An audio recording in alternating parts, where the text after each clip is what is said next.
YouTube, this is Michael Kazmierski Dunn, if you guys don't know who I am, and welcome to episode 25 already of the Blind Piper Reacts series. If you're new to this, feel free to hit like and give my channel a subscription, another added subscription. I'd love to up my subscriber count. It was actually pretty cool couple days ago because on one of my other episodes, I think it was episode 11, when I reacted to a piece that was sung by one of my absolute favorite opera singers, Emma Matthews, her son Jack found me and subscribed to me, and he's like, "That's my mother." I'm like, oh my gosh, like, it's so cool to be internet famous. So yeah, so Jack, just wanted to give a quick shout out to you. Thank you for subscribing. You're going to find a lot of cool stuff on this channel. And, yeah. And let me know if you're ever interested in the Italian bagpipes.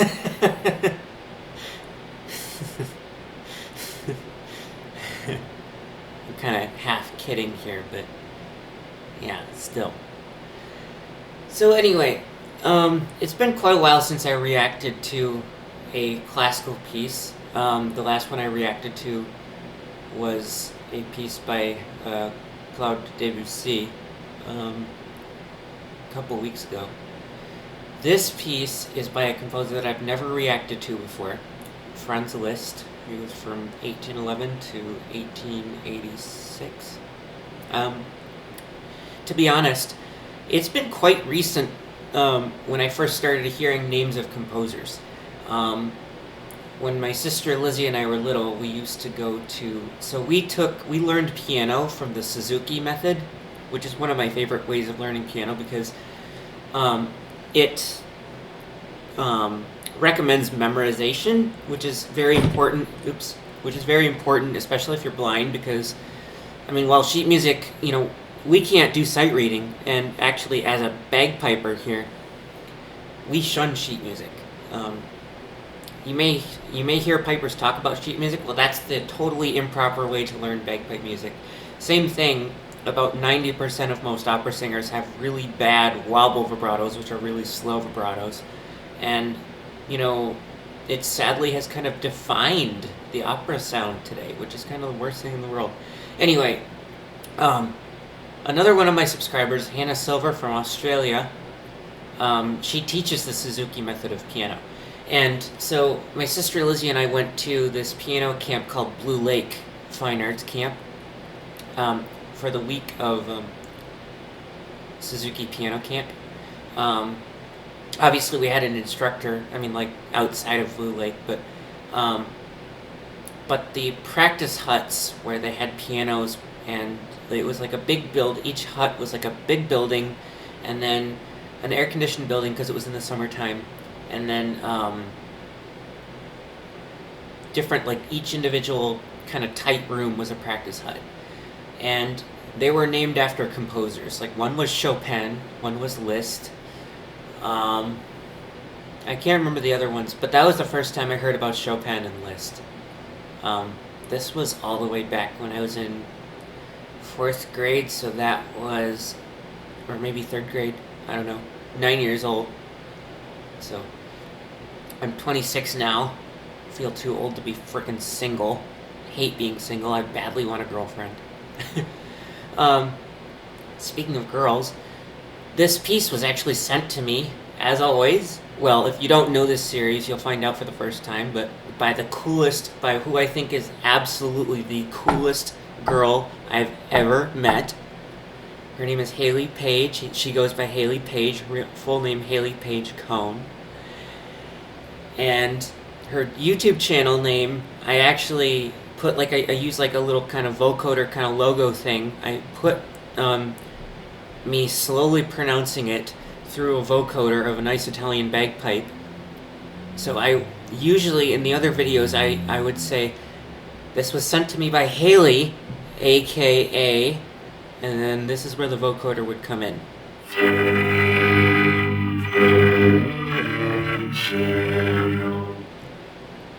That's sempre leggero, which means always graceful. Haley has perfect pitch, which I think is the coolest thing in the world about her. Gosh, I wish I found a girlfriend with perfect pitch. Because I have perfect pitch. She's a music major, which I also think is the coolest thing in the world. She loves my favorite opera singers, particularly Emma Matthews, which I think is also the coolest thing in the world. And I'm just fearful that I will not find a girl that I even like as close as much as Haley. But anyway, this piece was sent to me by Haley, and I don't know how I'd be able to pronounce it, but it does sound kind of Italian name-wise. This is just a piano piece. Sposalizio.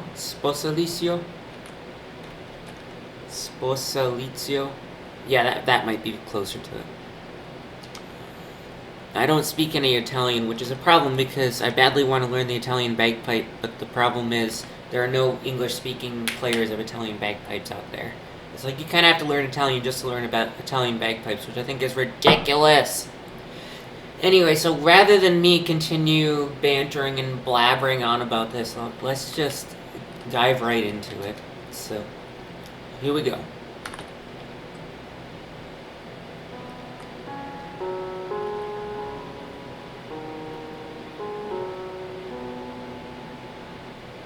That sounds like F sharp, like the key signature, or it could be B major.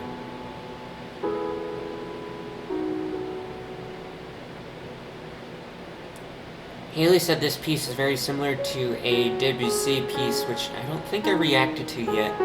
And Debussy and, well, Maurice Ravel and Debussy and I'm pretty sure Liszt are a few of Haley's favorite composers. Haley's favorite thing in the world, or at least I think favorite thing in the world, I don't want to be wrong about it, is classical music. Just like my favorite thing in the world is bagpipe music. Ooh. This is pretty cool. Wow. Those modulations are really interesting. Wow. Very dreamy to me.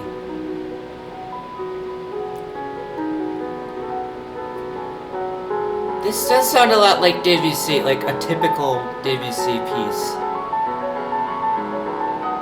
Now, I don't know Debussy that well, but of the Debussy pieces I've heard, this sounds very Debussy. And maybe a little hint of Ravel in there too.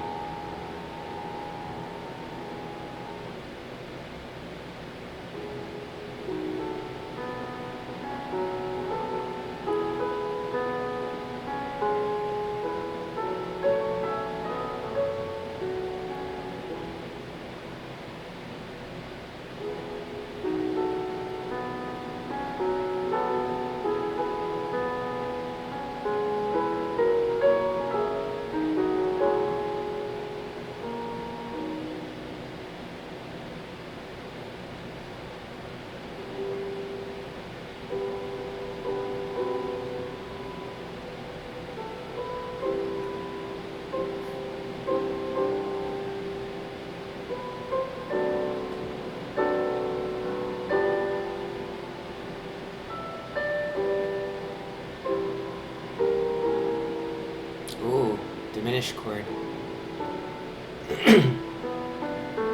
See, I know music well enough that major and minor triads or major and minor chords just like little kid stuff. Like it's so easy for me that those are kind of the things it's like, well, you know them already. It's like you know them all too well. It's like, what's the use in pointing those out? But like kind of unexpected chords, Oh, like that chord too. It sounds like well, it's way past it now, but I thought it was like a D major 7th with an added B in there. It's really jazzy.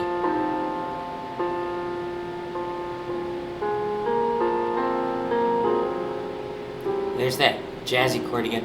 It's hard because when you just let it play through, and you're talking about the chord you just heard, it's way past it when you start talking about it.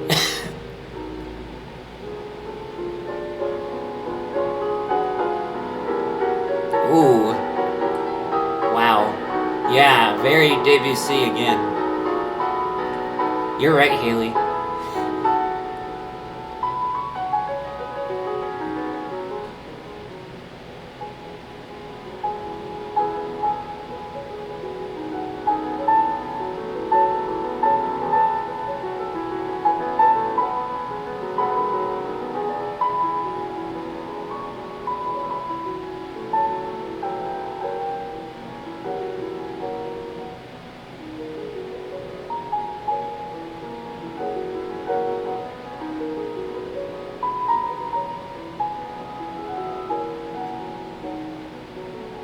It's pretty interesting to know that,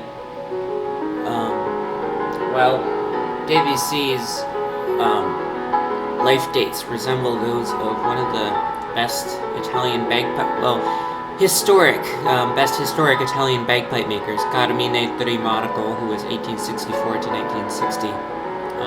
It's really interesting to know that Liszt was way before even the best historic Italian bagpipe maker. I mean, I think that's really interesting. But then again, I'm sure classical music in general, is a lot older than most, bagpipe music kind of things that we know of today. I mean, the Highland bagpipe world has the McCrimmon family of pipers, and the first one we know about for sure was way even before Liszt. Donald Moore McCrimmon from 1570 to 1640, I think. I wonder if that's even before Bach.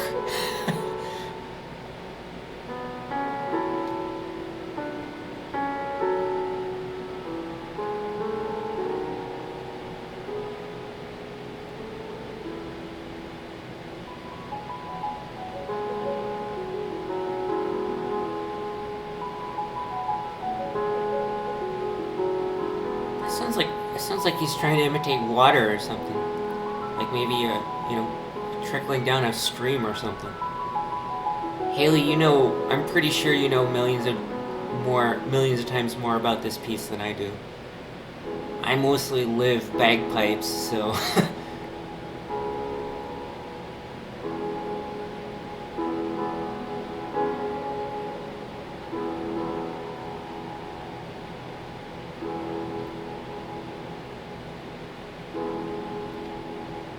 so far it has not quite been as wicked as some of the Ravel pieces I've reacted to. But it is pretty dreamy. I wonder if it's over yet. The audio program I'm using to play these is actually a program meant for the blind, and it actually has when you open files and go through a list, it actually plays them automatically. I wish mainstream audio editors did that. But when I press escape, if it goes back to the main window, that tells me it's over. And I'm wearing headphones so you cannot hear my screen reader, but that's the way blind people use a computer. It converts text into speech, so I'll go ahead and press escape. Okay, I went back to the main window, so it's over. Sometimes I end so quietly and the volume is uncontrollable on this laptop. I mean, you can't get it any louder. And so sometimes it ends so quietly, or sometimes there's such a long silence that you think it's over. So I kind of have to wait. It's like, it's too quiet to tell if it's silent or not, which I think is kind of the weirdest, kind of annoying. But yeah, that's the first Liszt piece I've ever reacted to. It's pretty interesting. You're right, Haley. He does this piece does resemble Debussy quite a bit. Excuse me, Debussy. I keep wanting to say Debussy because everyone says Debussy, but apparently it's Debussy, like Debussy. And I don't speak French, but I actually plugged it into my screen reader can speak different languages, and I plugged it into French, and it actually said Debussy, Debussy Debussy. I kind of had to slow down.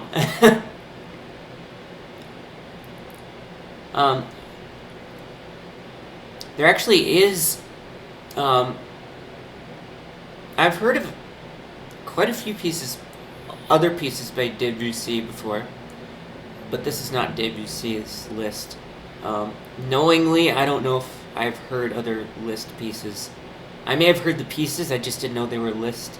That's the thing about bagpipe tunes. You hear a tune, and you heard it before, but you don't realize who the composer is, right? Like, that happens a ton with bagpipe tunes, especially with the composers who composed upwards of 100 tunes.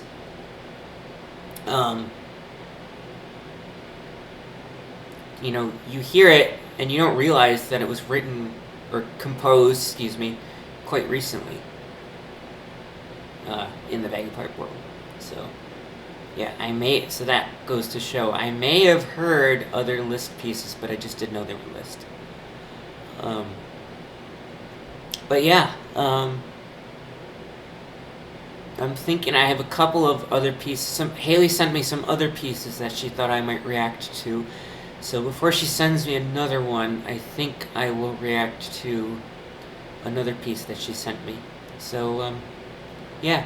So again, if you enjoy this, feel free to hit like, subscribe, comment all you want, and join me for another episode 26 of the Blind Piper Reacts series next time. Alright, thank you, and have a great day.